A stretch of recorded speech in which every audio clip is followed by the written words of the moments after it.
Did you know that you can create captivating YouTube thumbnails using Adobe Firefly? My name is Ken Sky and I'm going to show you how. We're going to go to firefly.adobe.com and that is logging me right into my Creative Cloud account. From here we can give a description as to what we want the image to be. And we're going to break this up into a couple of layers.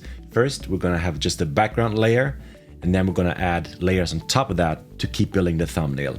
So follow along. Let's start by using a light blue and purple background, smooth, blurred lines, water, color, style.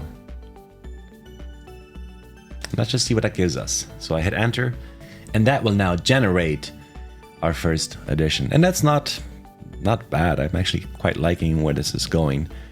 But this is not going to help us with the format that we need. So we're going to come up here on the top right and click widescreen 16:9. And then we can decide at this point already, do we want to have this the type being a photo or art? And I quite like where this is going, so I'm going to leave this on auto for now, but we're going to bring down the intensity just a tiny bit. And then we will click generate again. And now it will regenerate something very similar, but the format will be a widescreen format, 16:9, which is what we need for our YouTube thumbnail. But I think this is really the one that captures my attention the most. I mean, this is almost perfect. So I'm going to definitely download this to my computer. And then we can continue working with this. So let's say I want to use this right here. So I can click edit. And then if I click add text and more, it will take me to an express version of Adobe Photoshop where I can edit it online. But in this case, I'm really happy with the way this looks. So I'm going to just click add text and more. And it takes me to express.adobe.com where I can now work and keep building this thumbnail. So I come to text, I click add your text and we'll type how to make right here. And we'll add a new text. So I click back here, add another text, thumbnails, and we'll just say with, and we'll call this Adobe Firefly. And this one will be at the bottom here. All right, so now we have our text elements, the things that we want to be on here. But of course, right now, this does not look very good. So we're going to change that by bringing this up and a little bit smaller.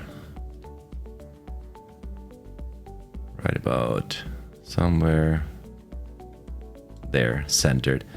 And let's change the, you can see right here we have a lot of different ways we can change the look and feel now. And this is what I love about this Express version. You don't have to know as much about design work, but I really like this here as an example. It might be a little hard to read, we'll decide on that, but for now I'm going to leave that right there. And then thumbnails, we will have a more standard look. So when I click on this, again, it gives me options as to what this could look like. And I think we're going to try that. It looks pretty good. And if I come back here, I can also give this an outline. If we were to select the color white, and this is a 15, might be a little thick, something like that. That might look nice. And as always, keep in mind that some of these things are truly based on preferences, what you like, what you don't like. The font we're looking for is called Flood ST. And so that one, I believe, looks really good for a word like with. Although we're going to change that to more colors, something much brighter, perhaps even white with just a black outline like this. The first thing we're going to do is change the color of the font to something light like this. But then again, we want to see what options do we get here. Something that pops out. And I quite like that actually. So that might be a good option. So let's use that, but we're needing a bit of an outline, I believe, as well. Yeah, that makes it a lot better. That outline could potentially be colored white. And maybe we give it a bit of a shadow like this, a lift, perhaps a smooth shadow, and then if we change the color to match one of these colors here, so I can use the eyedropper, and then I'm thinking this might work well. So now it becomes more part of the scene custom, so we can use the distance and bring the distance back a little bit more this way. So by adjusting the distance to about 5, maybe even 3, let's try 3. Yeah, that looks great. That does kind of look nice too. And I think, again, we can use the eyedropper to pick a darker color here. Let's say something like this. That actually looks, I believe, even better, because now we use the dark color from the top left here as the font color, and the shadow is painted by this pink color. Yeah, I'm really liking. I mean, it's so easy to edit in here without having to know a lot of Photoshop skills. And so right there in the middle, we're going to tell a story with icons as well, so that it will just be something else that captures the eye. And let's go and find an Adobe Firefly logo, select image, and I'm literally going to right click, copy this image, and paste it in here. And now I can use it. I mean, that's how easy this is. And you might have noticed that we have this white around here, and for this a remove background would not work because it will remove the white and also the white from the symbol here. And we're going to use the erase instead, and I literally just hover over to kind of hit that corner, click, click, and 2 more clicks, and that deletes the background of that part. So I can close that, and now I have my first icon, and I'll make it a little more smaller so it fits right about in here. So we have our icon here.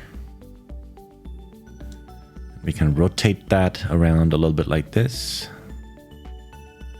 if we want to. And so now we have how to make thumbnails with Adobe Firefly.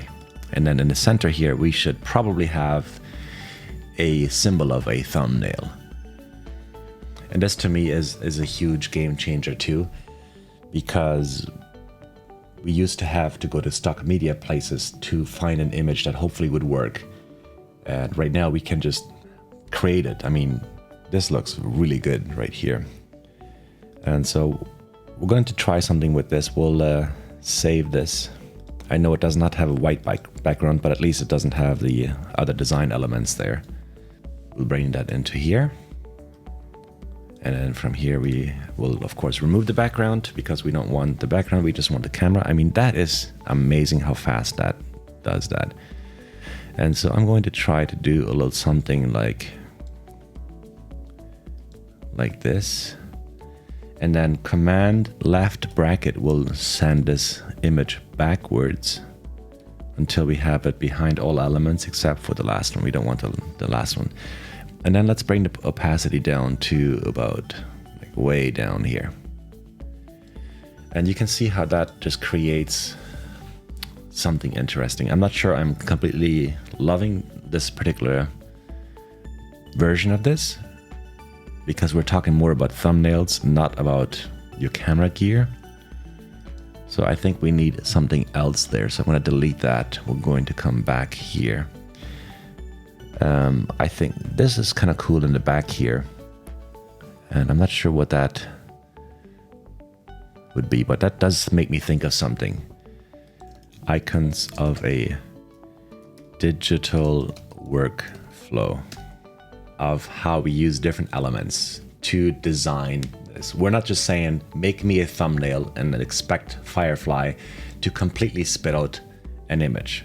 Although sometimes that is pretty close to what happens. Let's try and using this one. So what you can also do is come here and copy the image.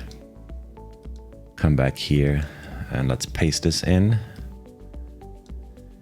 And we'll remove the background from this.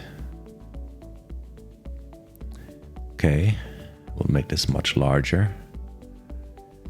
And maybe even have it come in just like this. Command left bracket to move it backwards until we have it behind all text. And bring the opacity way down. And we could potentially even make it a little bit bigger as well. Okay, so now that looks a lot more interesting. And if I had just told Firefly design a thumbnail for me, it might not have come up with something like this. But I believe the power is in actually using your own creativity in combination with artificial creativity and make them work together. So right now, if we bring the thumbnails back to here, let's try and changing that color to something a little more popping. Okay, actually, since I'm doing this in real time, I might just take a picture right here. There. All right, let's drag it on here. There's my photo I just took on my phone. Make it bigger. And then let's remove our background. We have a little something in between the fingers there, but we can probably fix that. So you can see a bit of a reflection there. So let's go erase. So let's make that smaller. Come back to the corner here. How to make thumbnails with Adobe Firefly. And the example here was to create in layers, the background first and then the elements on top, and finding out different ways to use elements that even in hindsight became part of the background, like we did with the design back here. And that is how you can come up with amazing creations and happy creating. If you like this video, if you found this helpful, please consider giving it a thumbs up and subscribe and ring the bell so that you don't miss out on any future videos that will be along the lines of creating captivating content for your audiences.